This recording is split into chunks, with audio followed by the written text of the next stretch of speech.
किसानों के लिए एक बहुत बड़ी खबर आई है। किसान क्रेडिट कार्ड, जिसे हम सब केसीसी के नाम से जानते हैं, उसमें कुछ बड़े बदलाव होने जा रहे हैं।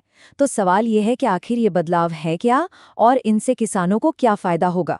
चलिए इसी को समझते हैं। तो देखिए, इन बदलावों का जो सबसे बड़ा और सीधा फायदा है वो ये है कि लोन चुकाना अब पहले से कहीं ज्यादा आसान हो जाएगा। मतलब किसानों के ऊपर जो कर्ज का बोझ होता है वो थोड़ा कम होगा, जो कि एक बहुत बड़ी राहत की बात है। तो सवाल उठता है कि ये होगा कैसे। मतलब reserve bank of India RBI ने ऐसा क्या किया है या क्या करने का प्रस्ताव रखा है। आइए जरा इन नए नियमों को थोड़ा गहराई से जानते हैं। देखिए, कोई भी बदलाव जब होता है तो सबसे पहले ये समझना जरूरी होता है कि उसके पीछे का मकसद क्या है। तो आरबीआई इन सुधारों के जरिए असल में करना क्या चाहता है। आरबीआई के सामने 4 मेन गोल हैं। पहला, केसीसी के जो भी नियम कानून हैं उन्हें एक जगह लाना। दूसरा, इस स्कीम का फायदा ज्यादा से ज्यादा किसानों तक पहुंचाना। तीसरा, जो पूरी प्रक्रिया है उसे आसान बनाना। और चौथा, जो सबसे जरूरी है, वो ये कि खेती किसानी की जो नई नई जरूरतें आ रही हैं उनको भी इसमें शामिल करना। तो ठीक है, मकसद तो समझ आ गया। अब आते हैं मुद्दे की बात पर। वो 4 सबसे बड़े बदलाव कौन से हैं जो केसीसी में होने जा रहे हैं। चलिए एक एक करके देखते हैं।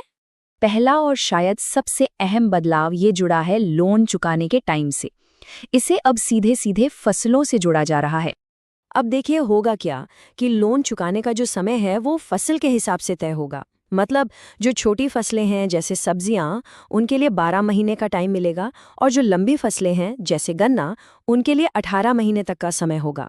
इससे होगा ये कि पूरे देश में एक जैसा नियम लागू होगा और किसान अपनी कमाई के हिसाब से आराम से लोन चुका पाएंगे। चलिए अब आते हैं दूसरे बड़े बदलाव पर, और ये जुड़ा है केसीसी की टोटल वैलिडिटी से। केसीसी की जो कुल अवधि है उसे अब बढ़ाकर सीधा 6 साल किया जा रहा है। ये उन किसानों के लिए बहुत बड़ी खबर है जो लंबी अवधि वाली फसलें उगाते हैं, क्योंकि अब उन्हें लंबे समय तक पैसे की चिंता नहीं करनी होगी। तीसरा बड़ा बदलाव ये इस बात से जुड़ा है कि किसानों को कितना लोन मिलेगा, मतलब उनकी क्रेडिट लिमिट कैसे तय होगी। ये बहुत जरूरी पॉइंट है। अब जो लोन की लिमिट है वो खेती की असल लागत से जोड़ी जाएगी, जिसे कहते हैं स्केल ऑफ फाइनेंस। आसान भाषा में समझें तो अगर किसी इलाके में गेहूं उगाने का खर्चा बढ़ जाता है तो किसानों को मिलने वाला लोन भी उसी हिसाब से बढ़ जाएगा। इससे ये पक्का होगा कि उन्हें खेती के लिए पूरा पैसा मिल रहा है। और अब चौथा और आखिरी बड़ा बदलाव ये आज की मॉडर्न खेती को ध्यान में रखकर किया गया है। अब किसान केसीसी लोन का पैसा नई चीजों के लिए भी इस्तेमाल कर पाएंगे, जैसे मिट्टी की जांच करवानी हो, मौसम का रियल टाइम अपडेट चाहिए, या फिर ऑर्गेनिक सर्टिफिकेशन लेना हो। ये सारे खर्चे अब लोन में कवर होंगे। और ये पैसा कहाँ से आएगा? ये लोन के उस 20% वाले हिस्से से आएगा जो पहले से ही खेत के रखरखाव के लिए मिलता था। मतलब अब उस पैसे का और भी स्मार्ट इस्तेमाल हो सकेगा। तो ठीक है, ये सारे बदलाव तो हो गए, पर जमीन पर इसका क्या मतलब है, किसानों पर इसका क्या असर पड़ेगा, और कौन-कौन से बैंक इन नए नियमों को मानेंगे? अच्छी बात यह है कि ये नए नियम लगभग हर तरह के बैंक पर लागू होंगे, चाहे वो बड़े कमर्शियल बैंक हों, छोटे फाइनेंस बैंक हों, या फिर गांवों में काम करने वाले ग्रामीण और सहकारी बैंक। इसका सीधा सा मतलब है कि देश के कोने-कोने में किसानों को इन बदलावों का फायदा मिलेगा।